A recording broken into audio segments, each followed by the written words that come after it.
Are aliens traveling to Earth using dark energy propulsion? Well, Harvard astronomer Avi Loeb wrote a paper last year about how gravity and dark energy could hypothetically be manipulated to enable humans to travel through space. So are aliens using this same system? Here to discuss this possibility is Dr. Avi Loeb himself. Welcome back. Thanks for having me. All right. So last time we talked, you were on your boat the South Atlantic. Is that right, or South Pacific? Yeah, Pacific. Okay, and you were dredging up these spherical objects from the ocean floor that you argue are interstellar in nature. In other words, they came from outside of the solar system and ended up dispersing into these tiny particles. Remind us again of what evidence exists that you think suggests that those are part of extraterrestrial life. Well, this meteor that was more than half a meter in size was spotted by US government satellites back in 2014, almost a decade ago.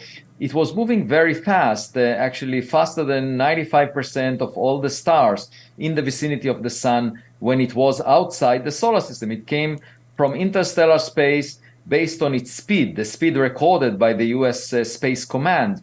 And moreover, it had material strength that was tougher than all the space rocks cataloged by NASA over the past decade. So that raised the possibility that it's a Voyager-like meteor. In other words, imagine our own spacecraft, Voyager, leaving the solar system and colliding with a planet like the Earth. It would appear as a meteor. And the question is the unusual material strength and speed of that object testimony to the fact that it's artificial, technological in origin? So we went to the Pacific Ocean to retrieve the materials from this object. We found 700 spherules. These are molten droplets from the surface of the object when it exploded over the Pacific Ocean. We brought them back to Harvard University. We used the best mass spectrometer that the world has to offer, and we now have the analysis results that will be discussed in a press release tomorrow, Tuesday, August 29th, 2023. I can give you the punchline. The punchline is basically the title of my book. And this book appears tomorrow as well. So Interstellar, is that a suggestion that you have some confirmation that this is, in fact, interstellar particles that are evidence of some intelligent life from outside of our solar system? Well, there are two fundamental questions. First, is the material itself from outside the solar system? That's the question that we are addressing in this new scientific paper, which was just submitted for publication. The second is, of course, whether this object was technological in origin. And the best way to address that second question would be to find a big piece of the object. That will be our follow-up expedition, because you can easily tell the difference between a piece of a rock and a technological gadget that may have buttons on it. Now, at the end of last month, it seemed like, I mean, I don't want to characterize it as a hit piece, but the New York Times published a paper which included some criticisms from some of your colleagues about your work, people who questioned whether or not these spherical objects really are what you believe them to be, and questioning some of the math that is included in the trajectories as you've been analyzing, why you believe it's interstellar. What would actually happen if an interstellar object at the velocity that you described hit the Earth? Would there be anything left at all? And I want to give you an opportunity to respond to the argument that there is some inaccuracy here that would suggest that this is not, in fact, evidence of extraterrestrial life. Well, I don't need to respond because I have the material and we examined it. And stay tuned for tomorrow. The point is, these people expressed opinions. The US Space Command came forward in a formal letter to NASA more than a year ago, in March 2022, where they said that at the 99.999% are confident that this meteor came from outside the solar system. We went out there, we found the spherules that very likely belong to this meteor, and moreover, we analyzed their composition. Irrespective of the speed, we can tell if the materials are different from solar system materials. And, it's not a matter of an opinion. I don't need to defend it because we have the materials. You see, there are two other types of people than real scientists. Real scientists seek the evidence, analyze the evidence, all the materials, and get to conclusions. But there are two other types of people who have opinions and talk about it forever, and people who are cheering for the work of science. They just publicize science. They talk about science, just like, movie commentators. They don't direct films. They just talk about the films being produced. And you have to distinguish between people who talk and people who walk the walk, who actually do the work of science. I'm talking about a scientific paper that we wrote, that I'm the first author on, submitted for publication with results that took us months to derive based on analysis of data of materials that we have in our possession. Everyone that expressed opinions about this did not have access to those materials. Yeah, there's certainly a lot of interest in this topic right now. In fact, investigative reporter Ross Coulthart claimed to know the, quote, form of non-human biologics recovered by the U.S. government. Let's watch that. Just a quick question in regards to the non-human intelligence. Do you know what form it's in, and can you tell us? I do. Well, at least I do know what I've been told, and I'm sorry I can't go there at the moment. I'm working on further revelations to come out very soon. I promise you that when I'm able to talk about that, I will. It's for a very, very good reason. It's to protect largely sources and methods who are helping me, and you'll see why soon.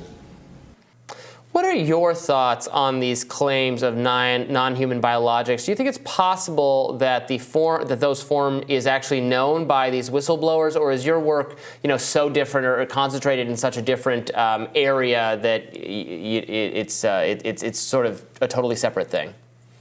No. I mean, science is all about the evidence.